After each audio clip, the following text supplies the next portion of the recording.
joined today by many people. We have the Treasurer, Matt Keane, the Minister for Women, Bronnie Taylor, the Minister for Health, Brad Hazzard. We have the President of Chief Executive Women, Sam Mostyn.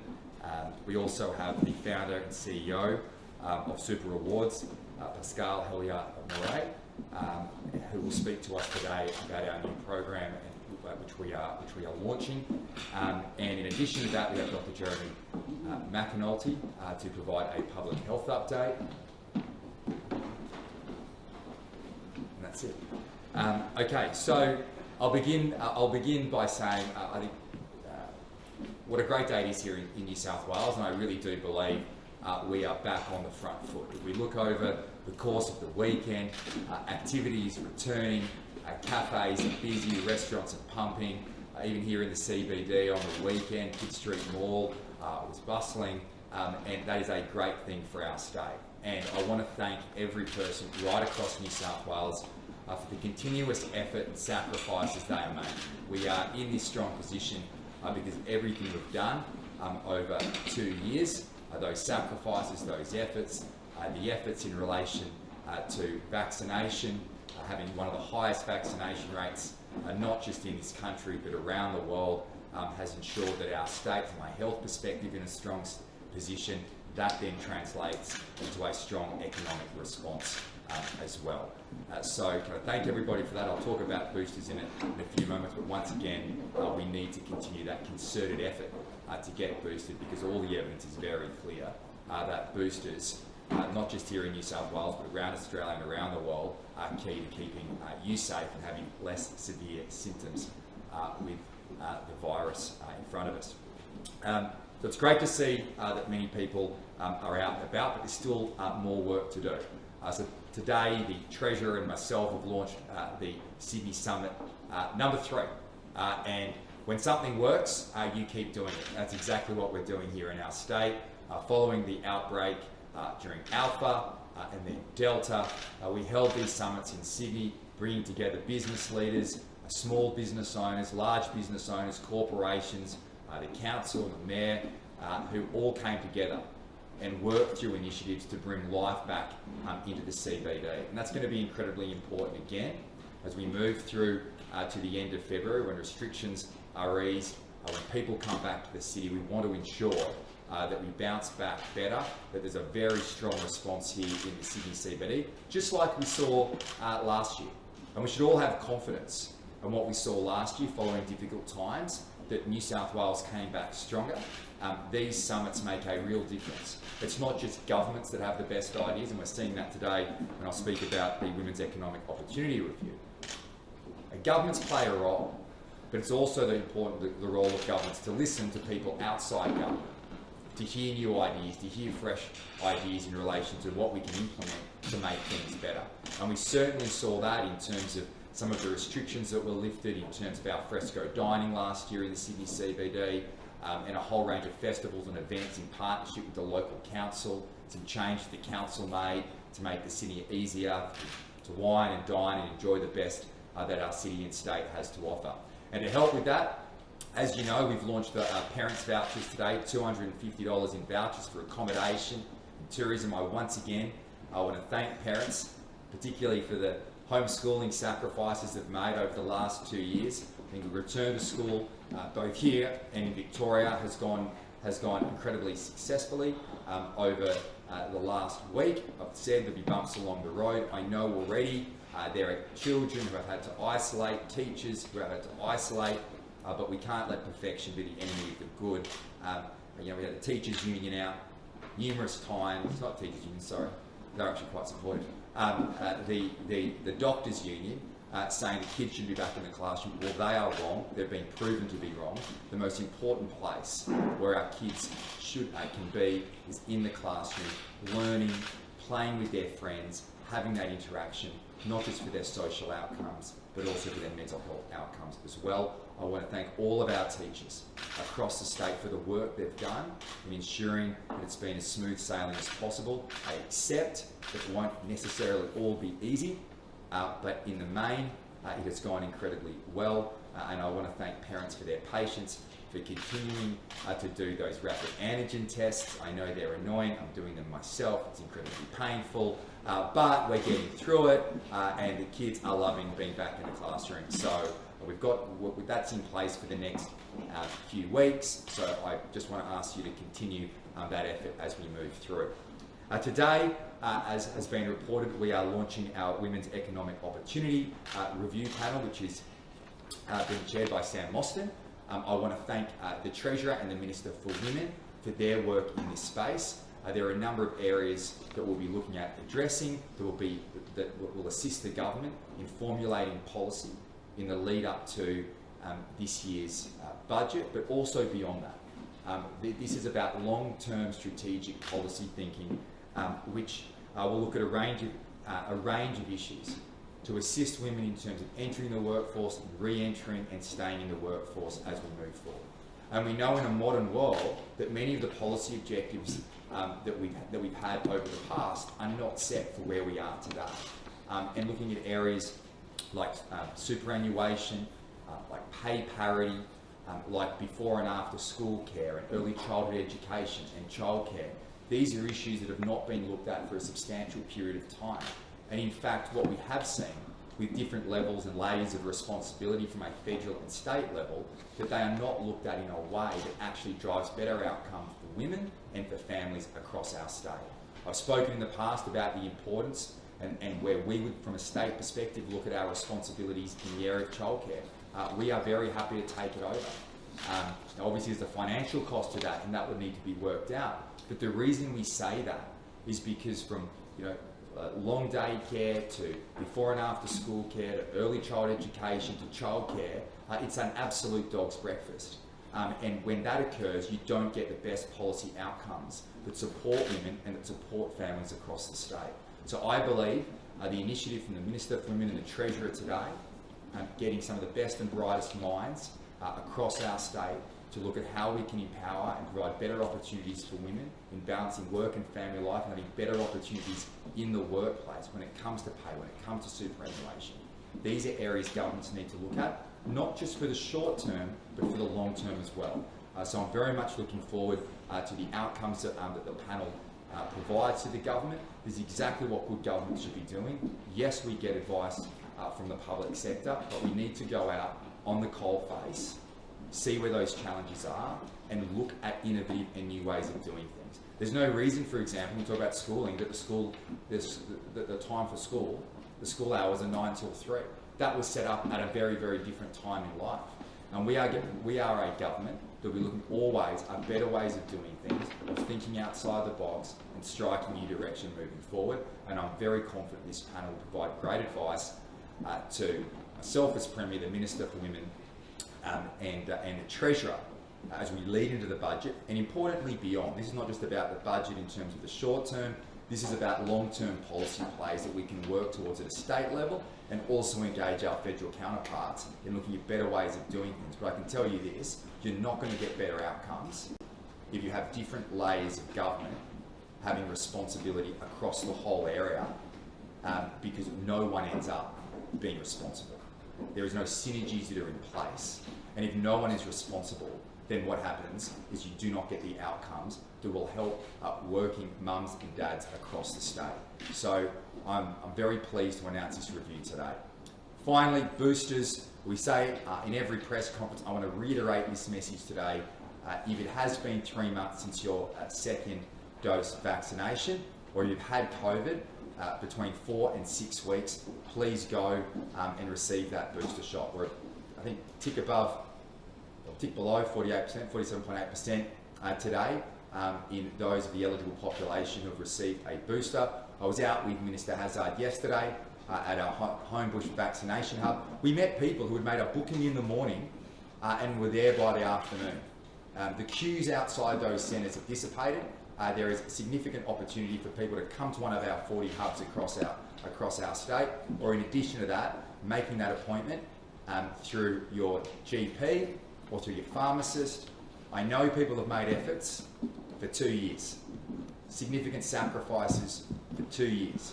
But where we sit today, the success of our state in dealing with COVID from a health perspective and an economic perspective all comes back to the efforts that we've made day in, day out, and vaccination has been key to that. That's why if you look at the hospitalisations, if you look at ICU presentations, if you look at the death rate here in New South Wales compared to almost anywhere else in the world, we're in an incredibly strong position. That's not just because of the government, that's because of you and the efforts that you've made. We've just got to keep that effort up. We've just got to keep that effort up as we move through this period of time. We need to get that booster shot level back to a much higher level than where it is today. So I want to finish by thanking everybody. Thanks for the efforts. Thank you for the sacrifices. We're doing well. New South Wales is back on the front foot. If you're a mum and dad out there today, download your vouchers. If it crashes, I'm sorry, but that's not a bad thing. That shows that everyone wants these vouchers. They've been incredibly successful in the past. Dine and Discover, the accommodation vouchers that are coming our way as well.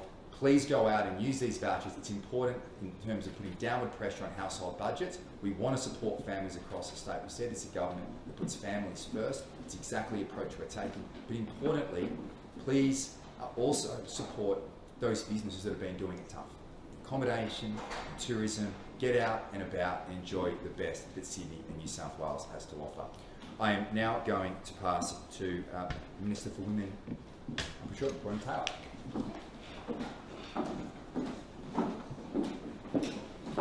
Thank you very much, Premier, and what a great day for women in New South Wales. It is really exciting to be here today to talk about this review that's happening. But this is about the work that's been going on behind the scenes to make sure that women are able to thrive in this great state of New South Wales, because we know that when women thrive, our communities thrive, our families thrive, and we have a much better outcome. We've seen a lot of challenges with COVID, but we've also seen opportunities. And those opportunities have come in all different shapes and sizes, but I think that it has highlighted the opportunities that we can provide for women. I'd like to say a big thank you to the Treasurer and to the Premier for backing this review in. And it gives me so much pride to stand here with these incredible women behind me in Sam and Pascal, who will speak to you later, about this review. And as the Premier said, we know that we need to hear from women themselves, and we need to hear from experts in government. And that's what good government does. It listens to people on the ground, and it listens to people that are in this space. This panel reflects a really high calibre of people that are going to deliver those suggestions, deliver those ideas, and deliver those policy platforms, not only for today, but for the next 5 years and the next 10 years. Because we draw a line in the sand today, and we say as a government in New South Wales, this is important. This is something that we need to do. And this is something that is not only going to benefit young women who are 5 years old, who are 12 years old, or who are 68 years old. This is going to benefit everybody in the long term. And I'm really, really pleased about that. I've taken advice from my Council for Women's Economic Opportunity over the last 3 years since I've had the great privilege of being the Minister for Women in New South Wales. And what they are telling me is that we need to see changes. The Premier talked about school hours and school days, and when you talk to women, they'll often talk about that hard cut-off at 3 o'clock. We need to look at different opportunities to make sure that they can thrive. Because it's not only important for the state, and it's not only important for their physical health, it's important for our mental health as well. So I'd just like to say, to leave you with this last thing, that I look really forward to working with the Treasurer and ensuring that the next budget in New South Wales places women at the front and centre, and I have no doubt that he will deliver on that. Thanks.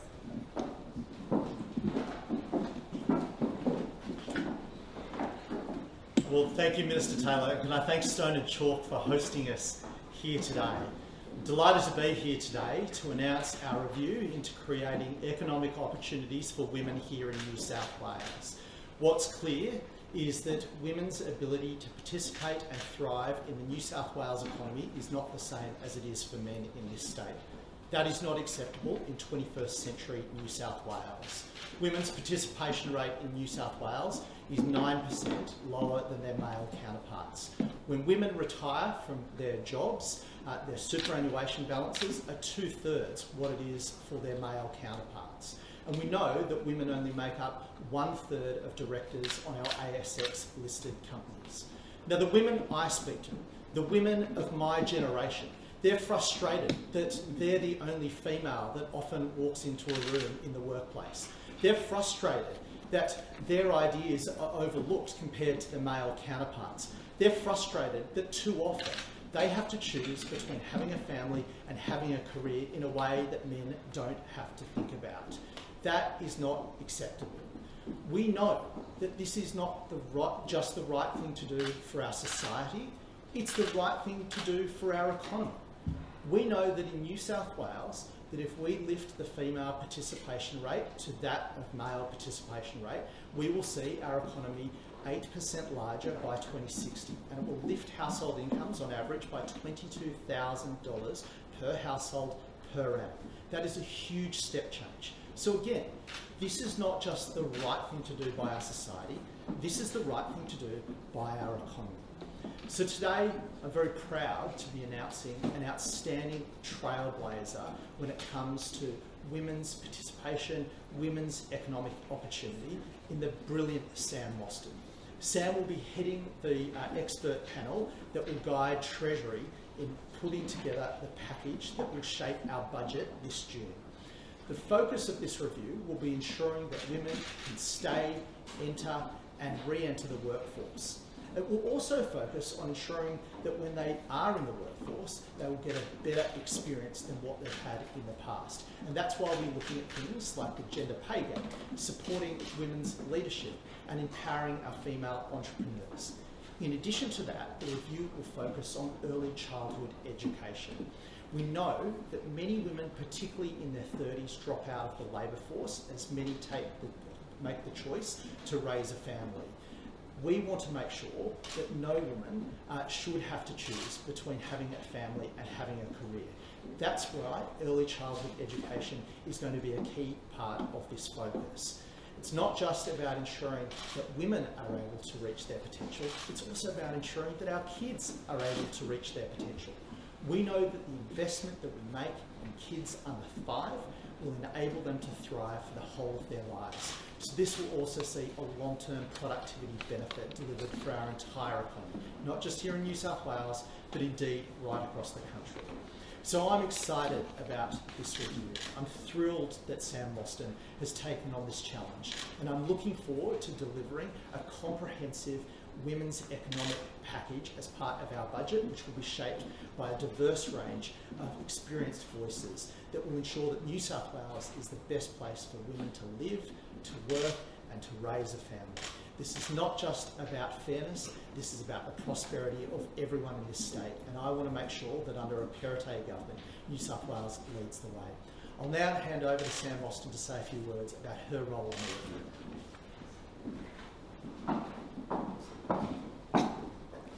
Well, thank you to the Premier, to Minister Taylor and the Treasurer, both for their comments this morning that give you a sense of the ambition that the New South Wales Government has in initiating this review, but also for allowing a group of independent experts to be appointed to assist in this important work.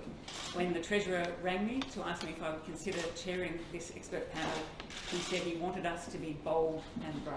And I think you can hear from the language this morning that that is echoed by Minister Taylor and the Premier, and we will be bold and we will be brave. As the Premier, the Minister and the Treasurer have already explained, the case for women's economic engagement in our society is well made. We knew about it before COVID, and we knew about it through what we like to call, and the academics call, the gaps and traps that women face across the country, and particularly here in New South Wales, where our focus will land. The gaps in opportunity, gaps in pay, gaps in leadership, they're things that women have got very used to across the state because it's been our normal life. And the traps are the big systemic problems that come, as the Treasurer has pointed out, about the issues of childcare, early childcare education and learning, the lack of good, flexible work that doesn't just benefit women but benefits family. Those gaps and traps have defined the inability for economies to work properly because of the absence of women fulfilling their greatest power, which is our full contribution to our economy and our society. And if we needed a further reminder, it came in the form of COVID. COVID and the experience of the last 3 years has exacerbated and further increased a lot of the disadvantage that women have felt and were feeling before COVID.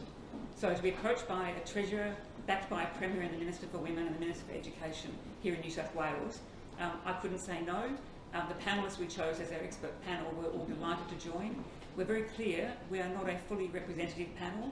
We're an expert panel that have been brought together to assist with the work of Treasury and to make sure that the work that leads up to the budget, to budget measures and to the longer term narrative for what it will take to fix the long-term structural barriers for women's full inclusion in New South Wales, in its society, in its businesses, in its communities and in the economy is met by down payments that we made in the upcoming budget, but met by longer-term structural reform.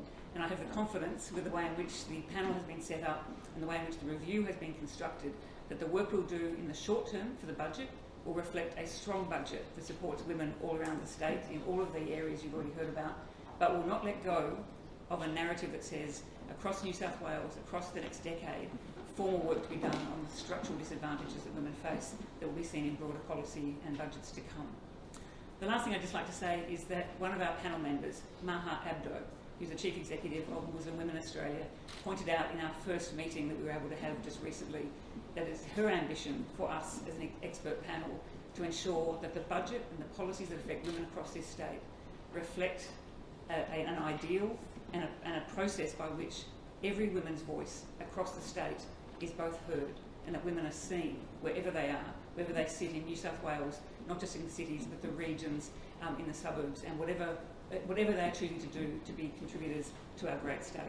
So I'm delighted to lead the panel. I'm looking forward to working with Treasury and the Treasurer and Minister Taylor and Minister Mitchell, and I hope this will be the start of some wonderful outcomes, not just for women, but for our economy and our communities that all will enjoy. Thank you.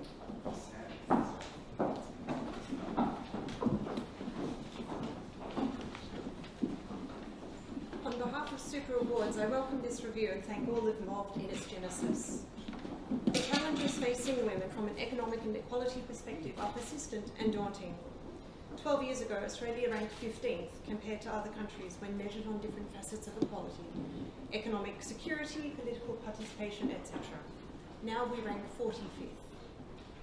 Men take home $25,500 each year, more than women in pay, as a result of the gender pay gap, which starts with female graduates earning 11% less than their male counterparts.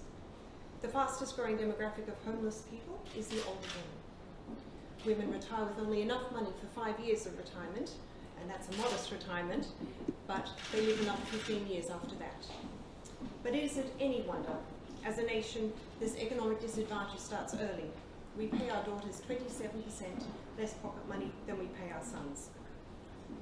Therefore, any government initiative to improve the economic security for the women of New South Wales in a sustained manner is warmly welcomed. The review will consider the key systemic deficiencies of childcare, education and flexible work, all of which keep women out of the workforce. Currently, 1 in 4 women of working age is not in the workforce, and the long-term effects translates into a gender superannuation gap where women retire with approximately 2/3 as much superannuation as men. I'm confident that the review-driven measures undertaken by the government will have immediate and visible impact for the women of New South Wales. And critically, that it will also translate to economic benefits for women in their future, with better retirement outcomes. This aligns exactly with our vision as Super Awards, where users grow their super by earning cash back on their everyday spend. So once again, I'd like to thank the Premier, the Treasurer, Minister for Women and Sam Mostyn for bringing us what is this great day for the women of New South Wales.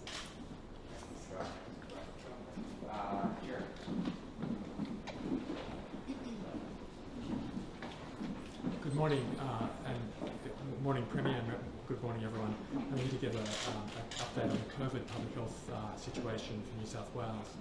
So across New South Wales, more than 95% of people aged 16 years and over have received their first dose of COVID vaccine, and 94.1% have received 2 doses as of Saturday.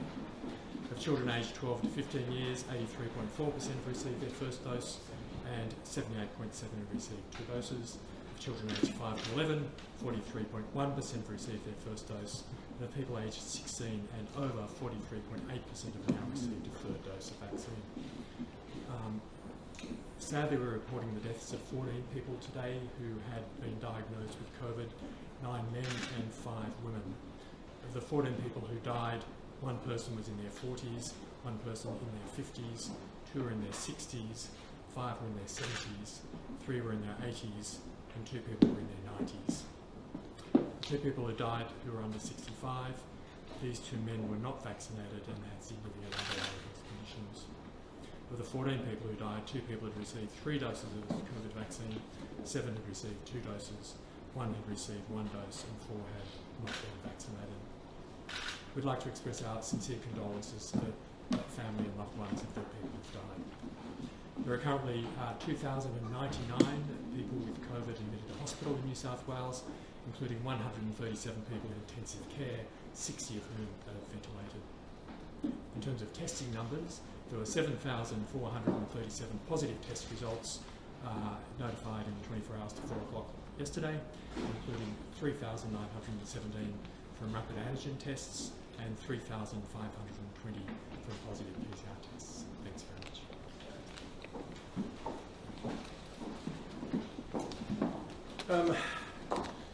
First of all, I'd like to talk about some of the good news, and the good news is that we are commencing today recommencing the non-urgent elective surgery that was suspended on the 10th of January. I want to thank all of the patients who have understood the need to free up spaces in our hospitals for the potential COVID patients that we were seeing on the kind of forecasts. Obviously, we've still got quite a substantial number of people with COVID in our hospital system, but it's less than the forecasts. And accordingly, today, the 7th of February, we are able to recommence our non-urgent elective surgery. And private hospitals are working with the public hospitals, and we are anticipating that each of those private hospitals and the broader public health system will be working towards, in a staged way, getting back up to 75% of the pre-10th of January position and the pre-pandemic levels. So to the patients who have missed out in the last few weeks as a result of the necessary suspension, I just want to say thank you for your understanding. I know it's pretty tough, particularly you've got a knee that's bothering you or a hip, or one of the items of surgery, cataract surgery, one of the items that has had to be put off for a few weeks. I apologise on behalf of the health system, but I also know that each of us would understand that in a 1 of 100-year pandemic we've had to take measures that allowed for the possibility of those patients coming into our system. Can I also say that in regard to boosters, first of all, we just heard from Dr. McAnulty that sadly 14 people passed away in the last 24 hours. Of those 14 people, 12 of those people were not fully boosted.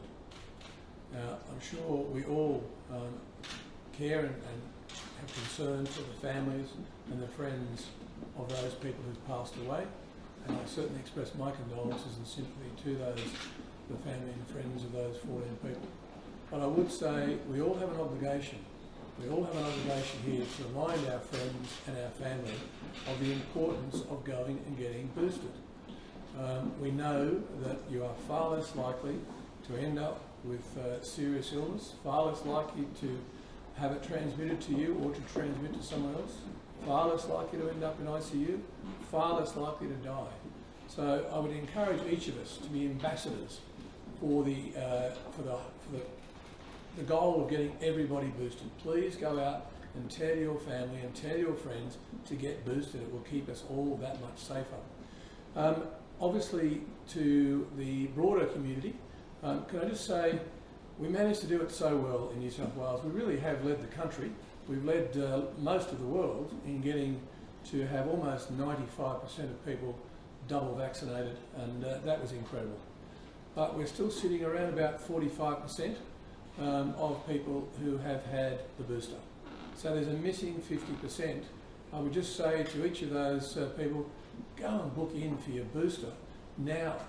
As the Premier said earlier, he and I had the privilege to meet quite a number of people yesterday out at the Homebush Vaccination Centre, and a number of them were saying they literally made the phone call yesterday morning, or they got online to nsw.gov.au, and I stress that, nsw.gov.au is your pass to be able to book a vaccination today if you want it, and I would suggest you should have it today. But if you prefer to go to your pharmacist prefer to go to your GP.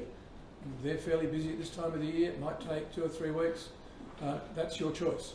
But personally, I would say to you, get it wherever you can and get it fast. Thank you. Premier, your government's been in power for more than 10 years. You were treasurer for almost 5 of those. How is it just now that you've worked out the gender inequality issue? Well, it's not. We've had a range of initiatives over a period of time, particularly we're proud of the work and the women's initiatives that we've had here in our state. In fact, in the last budget, we had a range of initiatives in terms of supporting women with hyperemesis, which the health minister has been focused on. We're the first state in the country to provide paid leave for those women who've suffered a miscarriage or a stillbirth. We led the way. We led the country in relation to those initiatives. We've always looked at ways in which we can bring downward pressure and look at flexibility in relation to early childhood education, which is in the state's responsibility. These are areas that we've always been focused on, and I focused on them as Treasurer for 5 years. But as we move through this next phase, with a new team and a new government, and one with youth and innovation on its side. Sorry, Brad. Governments always need to be looking outside the box and innovative ways of doing things, and that's exactly the guidance I've given, the direction that I have given my ministerial team as we move through. And I want people to be looking, going outside governments, going outside the government public service, to look at those new ways, to look at where the need is. To not just follow what's occurred in the past and say, well, that's just going to be good public policy. I want New South Wales to be the innovation state of this country, if not the world. And I believe that we can do it. And that you're not going to do that if you're just continuing to follow the old same advice of the past. You've got to break down the barriers. You've got to break down who's responsible for various areas of government, or you won't achieve anything. And so we'll be driving that in this state. I believe that Sam will do a phenomenal job with the panel around her to provide that advice into both the Treasurer and the Minister for Women as part of the budget process. It's not just this issue, it's a whole range of issues that we'll be looking at. But we've got an incredibly strong track record in this state over 10 years. But if you keep doing the same thing, you won't get anywhere. You always got to look at new ways of doing things. That's exactly what this panel's about. And certainly I'll say this, as Treasurer, I relied heavily, just as great to see the new Treasurer is, in terms of external advice coming in, not just that you receive from the government. But in terms of you don't have very many women around your cabinet table. True. How many women do you have on your staff, in your office, in senior advising positions? Deputy Chief of Staff is a woman, and my senior policy advisors are women. I can't give you the exact number, but there's a lot. And that's is it a 50-50 split? I don't know. I will check if you have interest in that. I will provide that to you actually. Premier, do you think if there have been more people with a seat, more women with a seat at the Hold on a second. Well, my senior media advisor is a woman. My deputy chief of staff is a woman. I have senior women in my roles in my office, and also in the senior bureaucracy department of Premier and Cabinet. Do you think if there had been more women over the past 10 years with a seat at the government table, that you'd have to still go outside and go externally to get the views of an expert panel of women? I mean, would it have benefited you over this time if there had been more women at the table? Perhaps some of these solutions could have come earlier. We've had for 5 years a great Premier who was a woman here in New South Wales, and Gladys Berejiklian. To somehow suggest that this government has not been focused on women is completely wrong. We've been led by the top by one of the finest women that's ever served in public life in New South Wales, and we've been very blessed to have Gladys over that period of time. If we're going to talk, if we want to rehash the issues of the past in relation to the Liberal Party organisation itself, we've always said that we should have greater representation in the Parliament. We've got some by-elections on the weekend, I note, for observers. 3 of the 4 candidates for the Liberals and Nationals are women. I'm very proud of that, and I hope they're successful, because I know that they will make a great contribution to their electorates and to the New South Wales Parliament. I've always said from day one of my premiership that the more diverse your cabinets are and the more diverse your parliaments are, the better public policy making you'll have on the outback, off the back of it. If you want your parliaments you want your parliaments to very much, as closely as possible, represent the people of our state. And the more we can do that, the more we can encourage that, the better.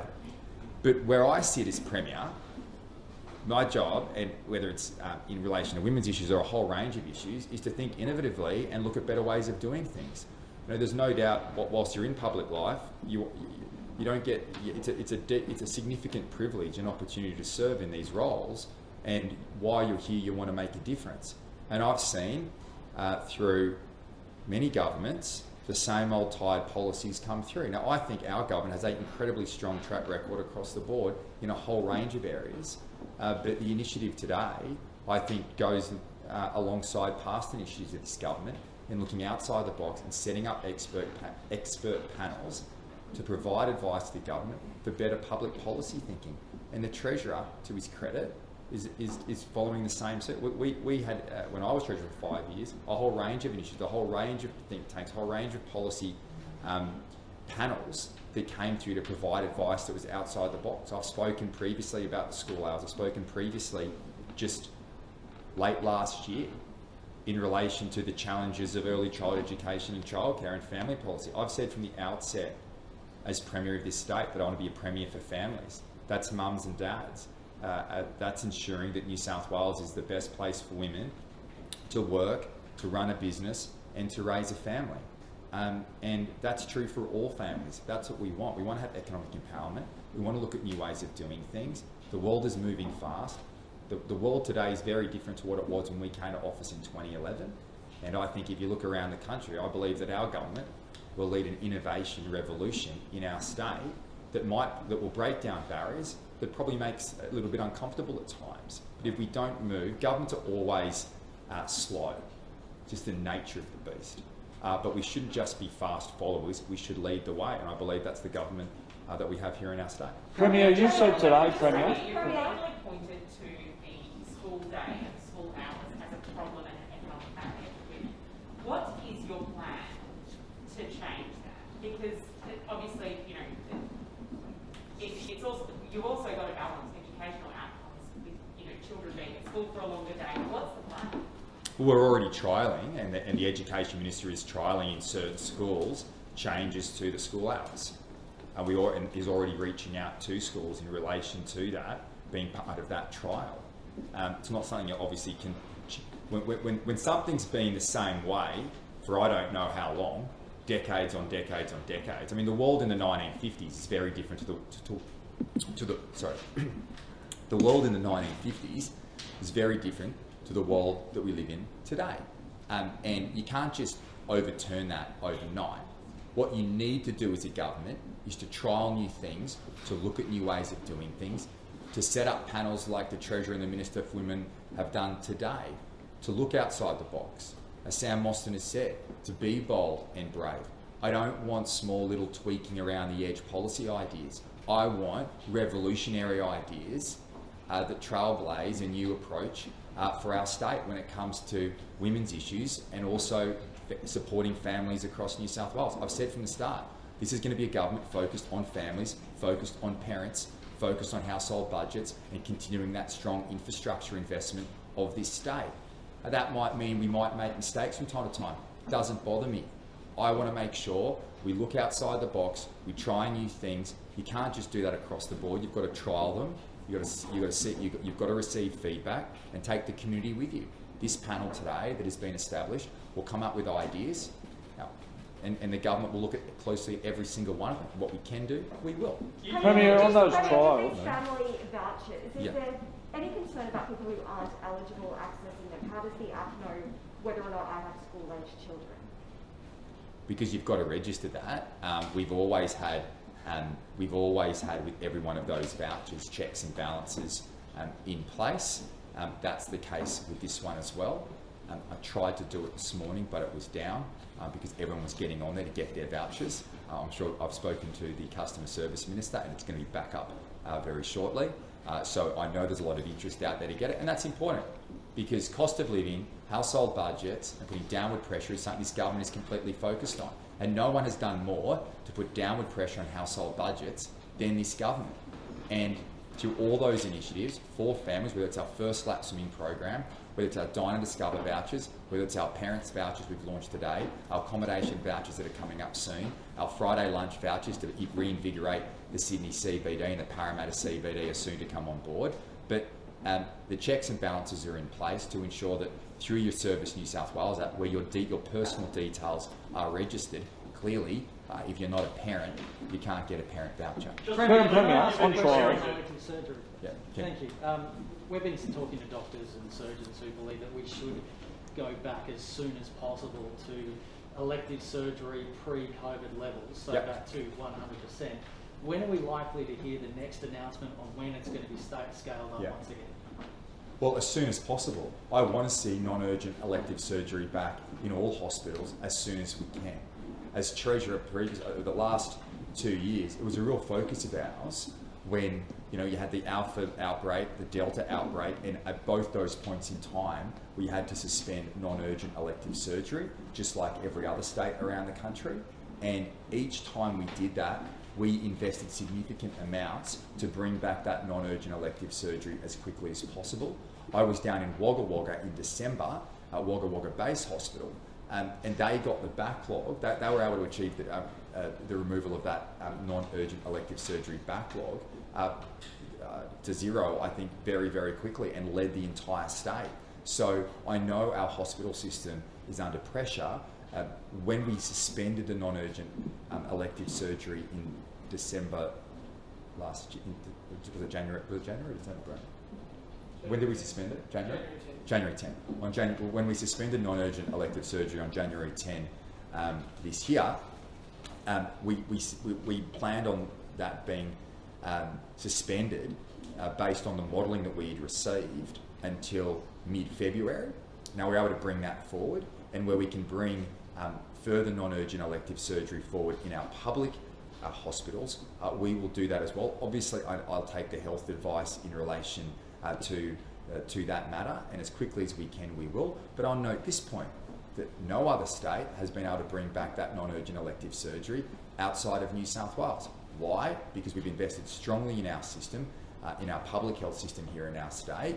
We increased substantial capacity in our hospitals and in our ICU capacity over 10 years. In addition to that, $4 billion at the outset of the pandemic that's put us in this very strong position for the challenges that come our way. But the answer to your question, Kenny, is as soon as we can, we will. We've already brought it forward to date in the private health system, and as soon as we can roll that out across the board, we will do that. And the early signs that we're seeing in our hospital system across the state is incredibly pleasing and reassuring based on the scenario models that we provided early this year. Premier, just on trial. We're on the front foot there. Does that mean February 28th, when these other health orders for masks and working from home, when that expires, will that continue, or will you lift those restrictions? Will what continue?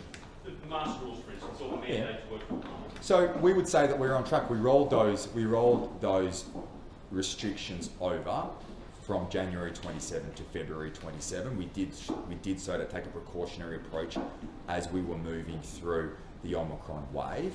The government hasn't meant to make its decision in relation to that, but if I look across the state right now, we're in a very strong position. I mean, we had WA talk about shadow lockdowns. Well, I don't see anyone walking around Sydney and regional New South Wales would see that is completely untrue. But if you walk down the local street in Perth, you might see there's not much activity happening. Lockdowns are not the answer. What was the answer? As we've seen, not just in Australia, but globally, the Omicron variant was incredibly contagious. What was the answer was, as we move through this next phase with a highly vaccinated population, was to keep society open. Now that's come with some transitional challenges, but ultimately, despite being a difficult path to take, it's the right path to take. We're seeing confidence returning, just like we saw confidence returning after the Delta outbreak. And New South Wales is back on the front foot. Confidence is returning. New South Wales is back on the front foot. Confidence is returning. That's an incredibly positive thing, not just for businesses, for mums and dads across the state. And the key focus for us, as I said in relation to the rolling over of those restrictions, Clinton, from January 27 to February 27, was when we looked down the priorities of what's most important to the people of our state, there were two key things we wanted to achieve. Bringing back non-urgent elective surgery as quickly as we could, which we've achieved. Still more to go, but we are well on track and have brought that forward. And the second point was getting kids back into the classroom safely, which we've achieved. Yep. So those two key focuses of the government are the most important things we can do. And I've spoken about the importance of kids in the classroom, but also for mums and dads across the state, because we know when you have school closures, an additional 5% of our entire workforce are also taken out of the system. So that was why it was so important. Yes, there's been challenges, but I'm very confident about where we sit. Ash. We're facing four by-elections on Saturday. Labor clearly wants to make this a referendum on how you handle the Omicron wave. Are you concerned by that? No. What I'm concerned about day in, day out is doing what's right. You don't shoot for populist politics in the middle of a pandemic. And our job, and you get elected to public life, every single day I'm focused on doing what is right for the people of our state. And I've learned through 2 years of this pandemic that every single day there'll be different opinions in relation to the way that governments are handling a pandemic. And I accept that. When I take a step back and I look at our state and I look at our country compared to anywhere else in the world, we have a lot to be proud of. We have a very low death rate, our hospital system is strong, and our economy is recovering better than probably any economy anywhere in the world. And why is that? So why is that important? Because it's important to have people in jobs so they can provide for their families, provide opportunity and prosperity. I look around the world and see schools that are closed. We have countries that are mortgaging off their kids' future. We're not doing that here in New South Wales. We worked around the clock tirelessly to get a system in place that ensured kids were back in the classroom on day one. Now, Labor can play politics. That doesn't bother me. By-elections will be by-elections. You get into public life, and every single day, if you're in these roles, you've got to be focused on doing what's right and looking after the people of our state. That's what I'm focused on. Premier, just on the school changes. There was an awful case of families not able to see their dying mother in Campbell Panels. So I understand you actually intervened in that personally. No, I spoke to her yesterday and so did the minister. Is it acceptable for families to be treated like that? There's all this drama out nursing homes. Why is it happening in our hospitals? Well, it shouldn't have happened. It was a tragic situation, and you know, when I spoke to the family yesterday, you know, I apologise unreservedly on behalf of the government. As difficult as that was for her and the family, what's most important is that it doesn't happen again. And I know that the health minister also spoke with Gail yesterday, and there's been changes that have been put in place. I know that the health system is under pressure, and the guidelines that are in place, and when rules change, that mistakes get made, but that situation should never occur. Premier, just on the changes with the trials with school hours, Premier. Yeah. What exactly is being trialled at the moment, and when will we move out of trials? There's a number of schools, and I haven't got them in front of me, that I know when we announced this reform as following the budget, where there were certain schools who wanted to look at ways in which they could change their hours to suit their families. Now, it's obviously a difficult change because we've had 9 till 3, but in my view, 9 to 3 doesn't work. You've also got challenges with so before and after school care. You've got childcare issues, you've got early childhood educations, and I expect that some of the work that Sam Austin will do is with her panel, we'll look at ways in which balancing those areas could be improved, and we'll work through. But there's some schools, and I'll come back to you. I'll speak to Sarah Mitchell this morning and get you the schools that are involved. But there'll be learnings from that, and every school's different. I mean, there are so many different elements there. When you change school hours, you've also got to change the transport hours. There's a whole lot of elements to it, and it's not having a one-size-fits-all policy. This is all about, historically, governments build services around themselves, not around people. Now, we have done a lot of work, particularly through Service New South Wales, is taking government services away from being focused on government and being focused on the people who we represent day in, day out. Now, whether that's through Service New South Wales and building building the online platform that makes service delivery easier, so you don't have to come to government to be served, government comes to you. That's what we should be looking at and doing, and having a lot more innovative solutions than what we've seen in the past. We have done a lot through this space, both in the back office work, but now we've got but more importantly, through Service New South Wales, to the front office as well. And I'd like to see that approach of what we've achieved there across the board. And on that, Premier, you said in the Daily Telegraph today that getting back to the office is a civic duty.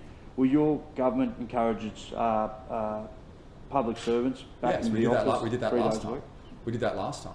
You can hardly ask people to come back to the city if you're not asking your public servants to come back to the city, particularly in Parramatta, where we have a substantial office space there for our public service. But we want to do that safely. But we want to bring life back. When cities go well across our state goes well, and the country goes well off the back of it. I'd like to see people come back to the office as quickly as possible. We did that last year. And we'll do it again.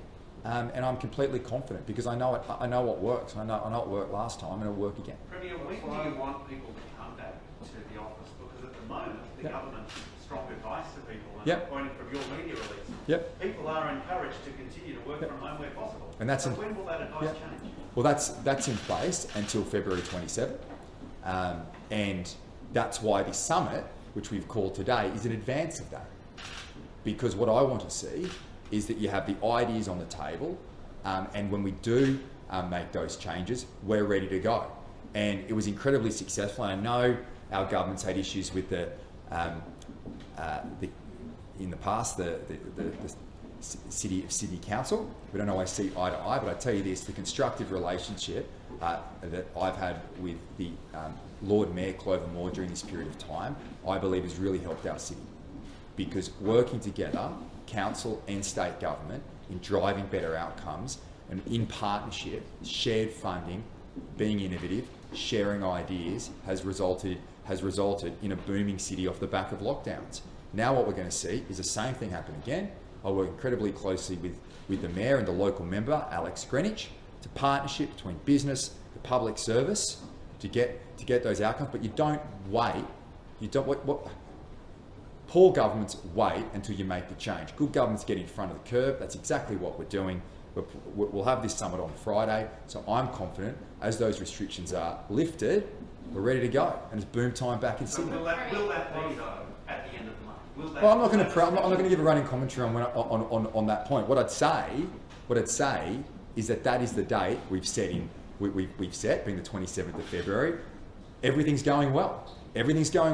Confidence is back, but we need people to get boosted. The vaccination rate is strong. That puts downward pressure on the health system. It's not just a health crisis. It has many elements to it. And we want our kids back at school. We've achieved that. We want to bring back non-urgent elective surgery. We're achieving that. We want businesses to be flourishing again. That's back on track. So from all accounts, right across the board, New South Wales is back on the front foot in a very strong space. And are you willing to offer grants or other financial enticements to private companies to help them to encourage people back into their offices? Probably not.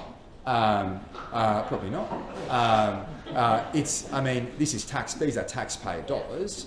And my view is I need to lead by example and have the public service return, and I'll encourage the private sector return because it's a civic duty that we all work together. Now, obviously, that'll be a matter for Cabinet, but probably won't be advising that. I think the Treasury will be tapping with it. Ask a couple of questions. Thanks, everybody. The panel about the... Yeah, I think so. That'd be great. Thank you. Sorry to delay everybody. Just on the issue of the childcare hours, school hours, should this be only viewed through the focus of a women's workforce review? Shouldn't this be an issue for men too? Of course, but we haven't dealt with it, and it's become a women's issue. So until we address it full frontal and deal with it as a problem of policy and a lack of innovation and boldness, as the Treasurer has asked us to look at, then we'll keep making it a women's issue. because the bulk of the caring, the bulk of the teaching, the bulk of care generally across our state is done by women. 75 to 80% of all care roles in the state, whether they're paid, underpaid or not paid, are done by women of all ages, of all cultures, of all backgrounds. And you just can't keep running on the luck of that and the commitment of women to keep doing that to stop actually having some productive policy discussions about how we fix this. And the fix must benefit men just as it will women, because it will be about a better set of circumstances for how we operate as families, as communities. And we want more and more men doing the caring. And they will do more of the caring if the care system works. And it doesn't work because we have relied on women to hold that. We learnt through COVID that the acute nature of that care was largely taken by women. And I've described it previously as the great exhaustion. Women are exhausted across the state, but they want to be active contributors to the economic outcomes of the state, to revival of community, but they just can't keep going on the same rules with the same structural problems. Just in relation to a couple of questions you asked the Premier about government and schools and the like, at the panel, we will certainly think about government in many different ways. So there's government as a leader of policy and to set a tone of where policy could go if it was bold and ambitious and dealt with the reality of our lived experiences. That's a boldness of government, and that can be dealt with through policy, through the budgetary measures and things that government can do. This government is also one of the biggest employers in the country. It has one of the biggest workforces, and again, large numbers of women who will benefit from policies and processes that elevate women as leaders, women as equal contributors, and where there's good flexible work that's equally available to the state's workers as it is anywhere else. So government as employer, government as economic driver. The government can actually make new rules of procurement for the companies that it wants to trade with and deal with, and ensure that those companies and individuals who want to actually benefit from the state and from taxpayers' money lift their game on women's representation, on gender pay gaps, on the issues that affect women's economic advantage and participation. And they're big drivers that a state government can do, particularly of the scale of New South Wales. So you see government operating on so many different levels, and that's why the beauty of the review, working with the Treasurer, the Premier and Ministers and Treasury, is we can start to make some down payments on that through the budget, but have a much broader conversation about what a state could look like if we truly elevated and respected the role of women across the society and within the economy. Governments do reviews, summits, talk fests. When do you expect, or when do you hope that you will see actual change as a result of the work? So we have a complex set of things to deal with. We're dealing with a very tight time frame for budgets. You know better than anyone how quickly the budget is formed. So the budget measures have got to be dealt with very quickly. I've said to the Treasurer, particularly that, and to Treasury officials, we have got to make sure that nothing that appears in the 2022 budget is inconsistent with a broader set of objectives that the review has been set, and that anything there should be seen as a down payment that says, here's where we're going. And you get a clear signal, people across New South Wales get a clear signal that women matter in the economy. And so we will help deal with things on the short term. So I would be hopeful, as the panel is hopeful, and the experts will bring together with us, that we'll see some evidence of that in the 2022 budget. But I don't expect you could see all of it, because we're talking about long-term structural reform, and that will take the next 5 to 10 years. So I think this is the first budget of many, and of policy objectives that the Minister for Women, the Minister for Education, the Premier, the Treasurer, working with the Cabinet, can actually embrace to say, we'll start to see a whole-of-government response that says women in New South Wales are respected, there's a respect at work agenda, they're paid properly, they're able to get into the higher paying jobs where there's good flexible work, they become leaders. To the question about women around the table, of course, we've had a paucity of women around every table that's had decisions about our lives. I've seen that in business, you see that across our community. You've got a government that's saying that's now important, and again, government as driver of policy and leadership can actually push private sector, other businesses, to elevate women. And of course, here we are in the hub of innovation with an innovation leader, a woman leading innovation and superannuation. So you'd expect to see some support for those kind of small women in small business who are driving revolution in the way we think about women in the economy. And Sam, would you be advising, do you support the concept of moving away from a 9 till 3 school model? I mean, is that really the answer that can help fix some of these inequalities? Well, I think if we're going to address early childhood education and care, so if we care about children as much as we care about families and the roles of women and men as parents, you have to look at all issues. Now, this review is looking at structural barriers to women's participation, and we look particularly at the affordability and accessibility of early childhood education and care. That, of course, intersects with the school day system and long day care. and I think we'll be making recommendations about where you could take that, but I can't commit the panel today. It's early discussions, but I'm hearing very clearly from the government that that is up for discussion, and that there are complex issues at play here, federal-state relations. You know, it will take some boldness around thinking about how the school system feels about that. As I've said, and a large proportion of teachers involved in the school system are women who also have their families to think about. So this is a complex, multi-layered issue, but we shouldn't be frightened of it. And boldness and bravery that we've been asked to deal with will be evident in our advice. But Treasury is also doing a power of work and already engaged with a lot of experts around the state, getting new information in about what we can do in the course of this budget. Thanks, everyone.